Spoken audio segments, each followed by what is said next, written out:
Around Dodge City and in the territory on West, there's just one way to handle the killers and the spoilers, and that's with a U.S. Marshal and the smell of Gunsmoke.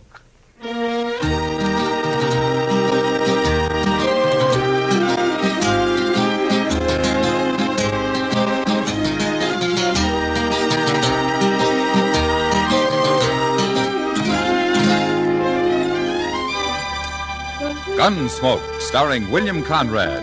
The story of the violence that moved west with young America. The story of a man who moved with it. Matt Dillon, United States Marshal.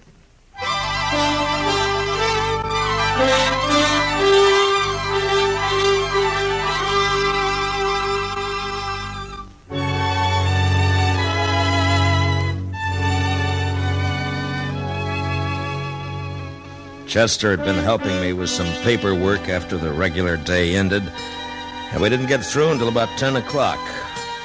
And we were both kind of tired.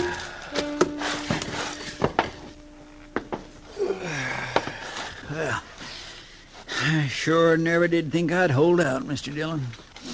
I got a cramp in my hand and a crick in the neck. What I need's a beer. I'll join you, Chester.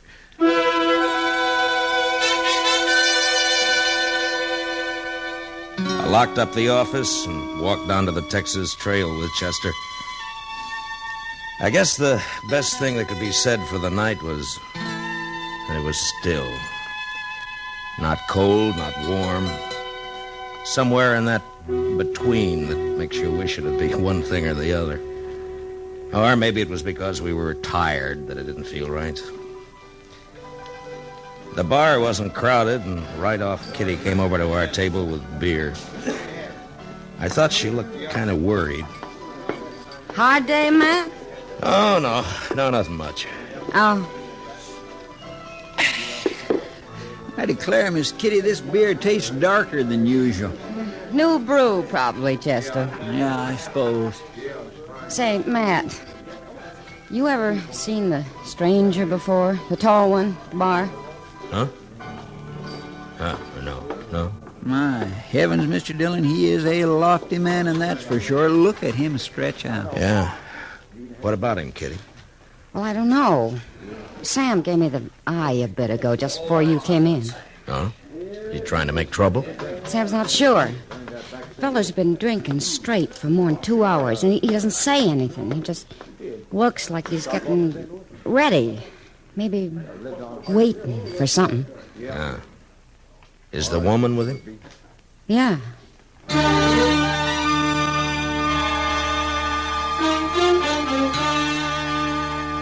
He was a lean, almost stringy man, better than usual tall.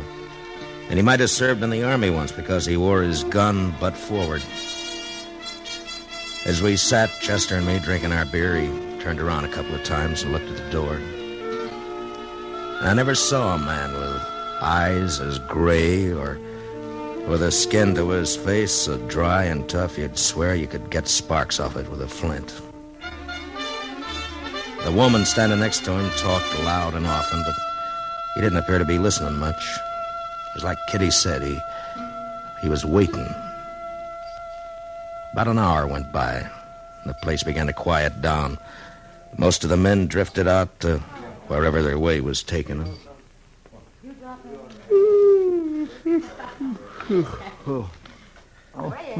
Excuse me, Mr. Dillon. You want to get on back, Chester? Well, yes, sir, I was thinking about it. This beer is so dark, it's making me sleepy. Well, you go ahead. I'll see you in the morning. You staying? Yeah, for a while, I think. On account of that tall fella? Yeah, maybe. Guess I'll get a little whiskey and sugar. Might keep me awake. No, you go on, Chester. It's all right. Jack, how long you If it's all the same to you, Mr. Dillon, I ain't sleepy. But, Jack, Okay. I'm tired. There's a hotel down the way, miss. That could put you up. You. Shut up. Nobody asked you. Oh, now, Jackie, you ain't got no call to talk to the man like that. He's just being helpful. Say, Mr. Dillon. Chester, be quiet. Honey, I'm tired. I want to go to bed. Trip on the stage and traveling all day. I swear I've never been so... You talk too much. Be quiet. Stay in here with me. But Jack... You've been talking ever since we come in here. Now stop or I'm going to hit you. Might not be a bad thing if you did, Mr. Dillon. If there's anything in this world I hate, it's a woman who does nothing but clobber her guns. Kitty. I bet he is miserable to be wed to, though. What do you reckon's ailing him? I don't know, Chester. You still here, huh, Matt? Yeah. Sit down a minute, will you, Kitty? Yeah, sure. You, don't know their names, do you? No. They came in on the 6 o'clock stage from Oklahoma territory. That's all I know. She's been talking a lot, but mostly about clothes and liquor. He don't say anything. Yeah. You think they're married? She's wearing a ring. Mm-hmm. I've never seen a man drink as much, Matt. It's like water with him. Honey. Hey, you. Honey. Yeah. Excuse me, Matt. Yeah, sure. All right, then you get the drink then, sure. What do you want to drink? Huh? Sure. Huh? You want whiskey and sugar, don't you? Thank you, honey. Sure. Where do you think you're going? I'm going to freshen up, Jack. I'm coming right back. See you do.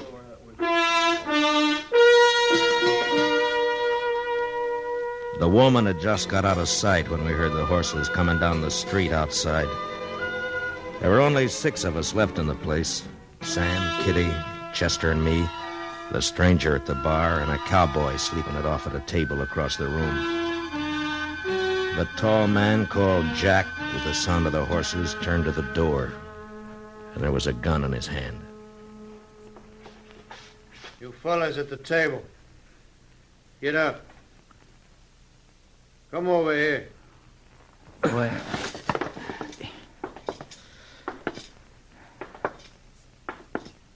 Well, I kind of wondered what you were waiting for. I know you've been wondering.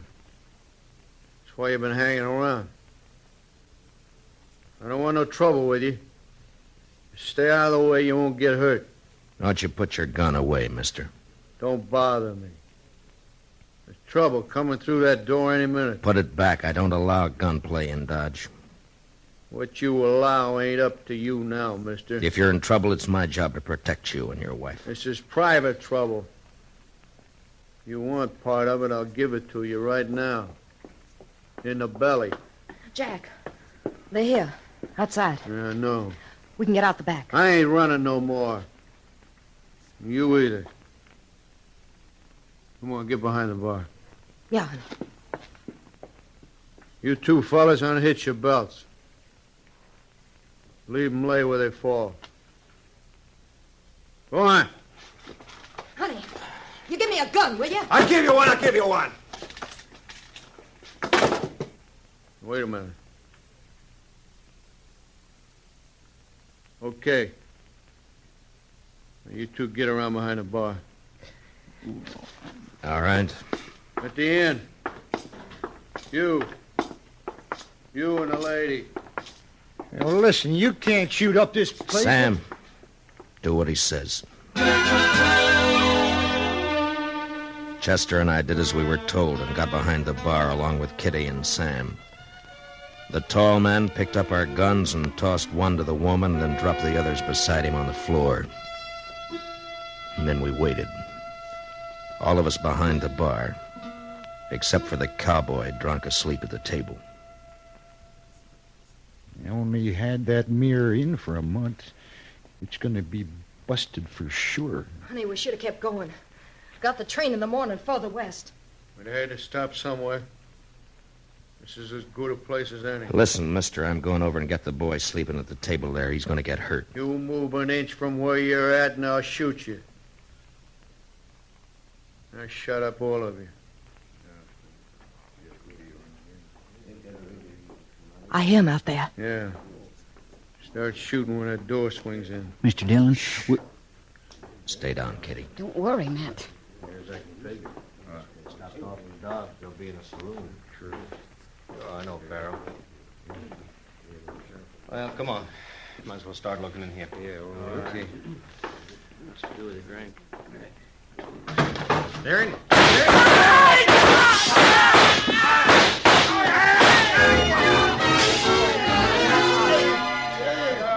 The shooting went on for about 5 seconds, and when the glass started to come down behind us, we covered up. And at that, I felt a warm trickle along the side of my face where a splinter had slashed me.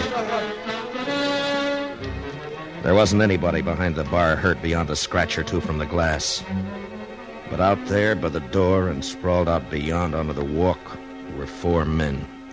They never had a chance. They'd never have another. Watch out for the glass, Jackie. We got him. Yeah, we got him, honey. Oh, one of them's still alive. Who is it? It's Acton. Let me. Never did like him. Come on, let's go. All right, Jackie. Sorry we messed up your place, honey. Don't you try coming after us, mister. Jack's had a taste of blood. Come on.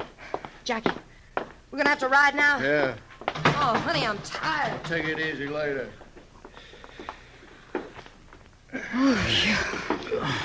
Are you all right, Kitty? Well, I think so. Hey, look at that mirror. Just look at it. Chester, get some guns from the office. Saddle up and get back here, huh? Yes, sir. Yeah, all right now, folks. There's just been a little shooting, that's all. Everything's going to be just fine. Kitty, get Doc, quick. What is it, Matt? This man isn't dead. Huh? Well, go on. Hurry up, will you? Well, yeah, sure.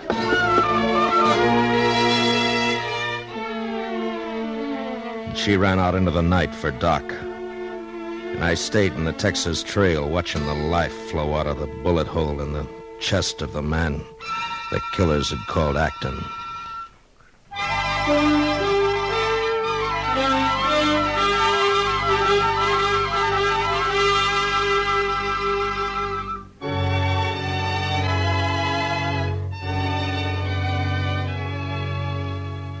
His eyes were open, but he didn't see me. And when I talked to him, he didn't hear. While I waited for Doc, I went through his papers. His name was Brad Acton. That's all I could find. About 2 minutes later, Kitty came back with Doc. Didn't take Doc long to shake his head. Oh, the poor fella. He's done, Matt. There's not a living chance. Yeah, if I could just get him to talk. We gotta find out who he is and what they've done, those two. I don't know. He's pretty near gone. We can't... Yeah. Acton. Acton, can you hear me? Acton.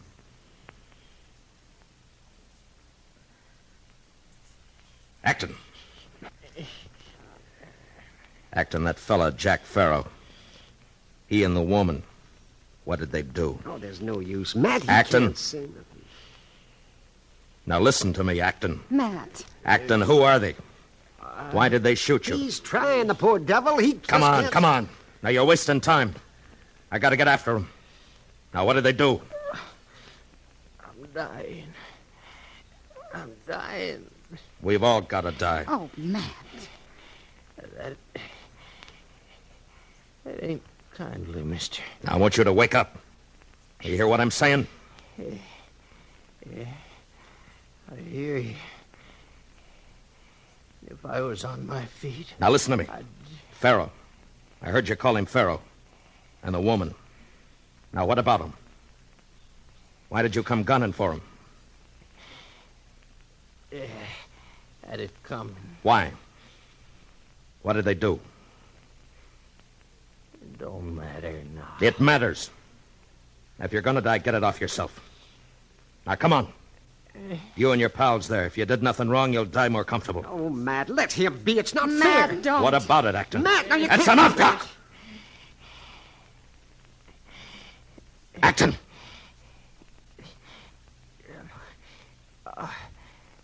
California. Out in California. Farrow, me, and the boys. We held up a stage in Farrow. He took the money and lit out with that woman. We've been following. Look out for her. She's mean with a gun. Martha Lou.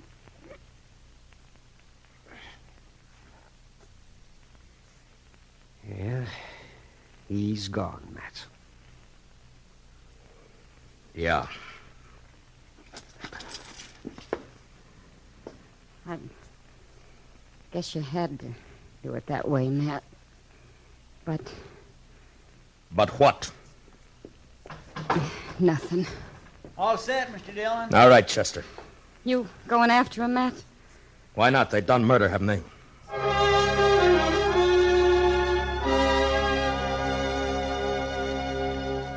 You have to figure the odds of a man forgiving you for what you do when a thing has to be done.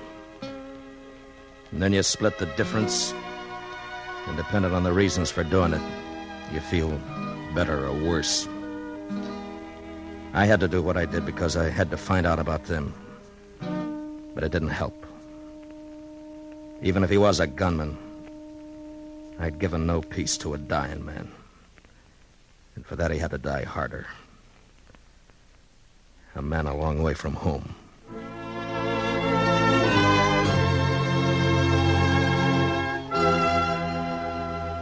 Chester and I rode out into the east, the way we figured Farrow and his wife would be headed.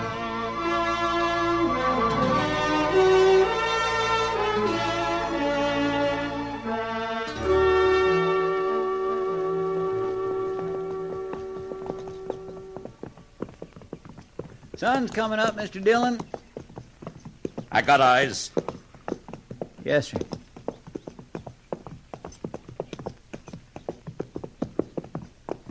There's a homestead up around the bend. We'll stop and find out if they've seen anything.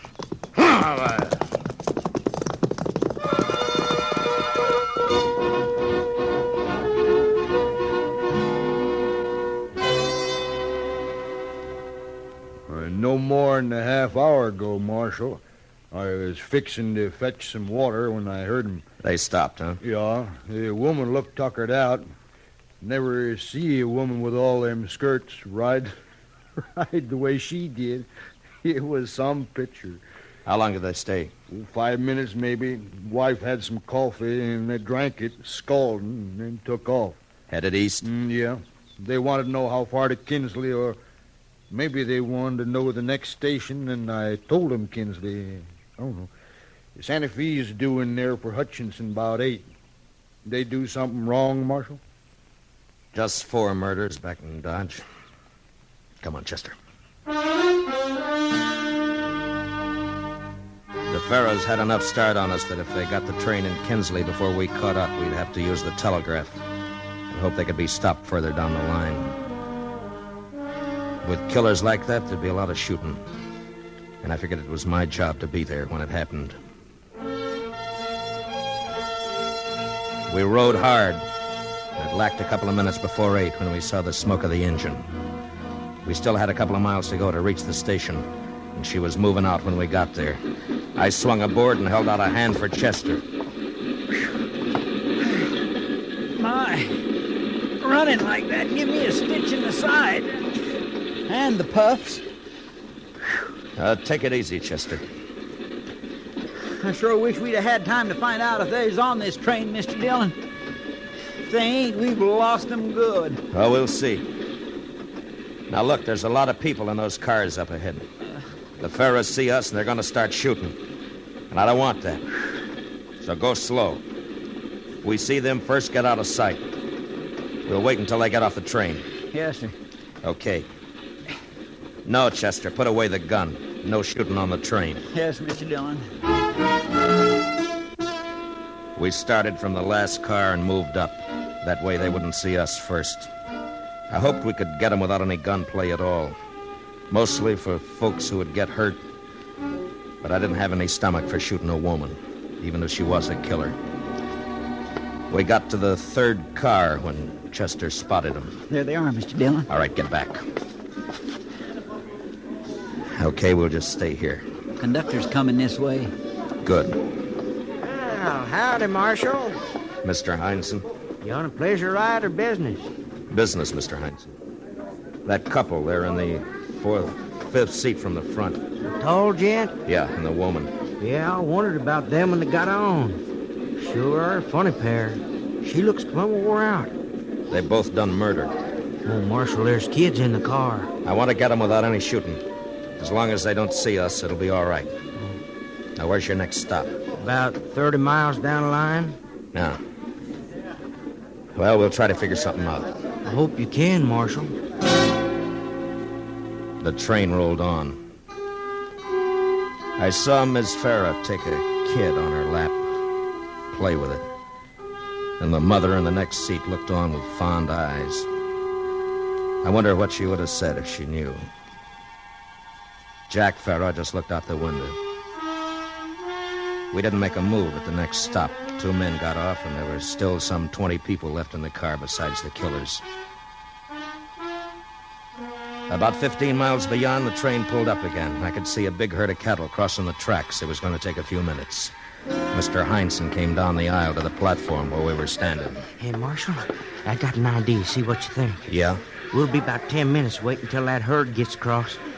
How about if I tell the folks in the car they can get out stretched legs for a bit? Might give you a chance to. All right, go ahead. Hey, stay there, folks. There's little delay for cattle crossing. If you want to get off for a spell, stretch out a bit. There's plenty of time.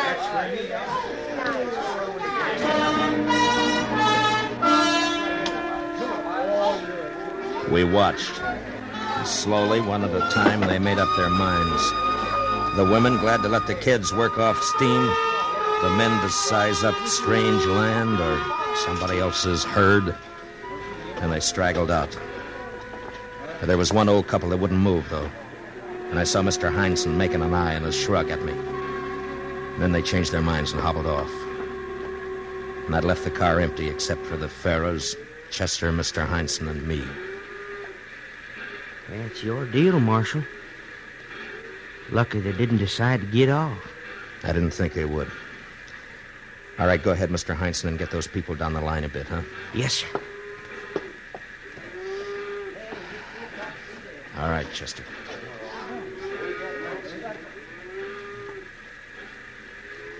This ain't nothing like California, Jackie. I never seen anything so flat. How far you think it goes like this? I don't know. You know, I think I'm going to take me and Matt. You want to take my gun for a while? Stick him in the rib. Hold on to it. Oh, honey. I said hold on to it.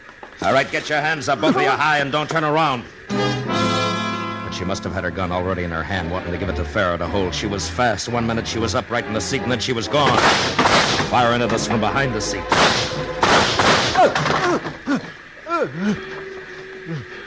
Jackie! Jackie! All right, throw out your gun, Miss Farah. Jackie! Throw out your gun and stand up. I don't want to hurt you. I'll kill you. I'll kill you! Look out, Mr. Dillon. She's going for his gun. Yeah. No! Chester, give me a hand, will you? Now stop it. Stop it. Jackie! Stop it. I'll kill you! Jackie!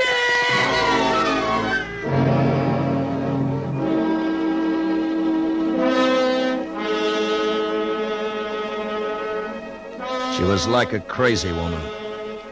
It took both of us to hold her, and we couldn't even do that right until we had her handcuffed to the seat. And then she shut up. She just sat there looking at her husband's body. When we got off at the next stop to wait for the next train back to Dodge, Jack Farrow was taken away in a wagon to be buried. His wife stood by the tracks watching it as it moved off. And it wasn't until the wagon became a dust cloud out on the plain that she started to cry.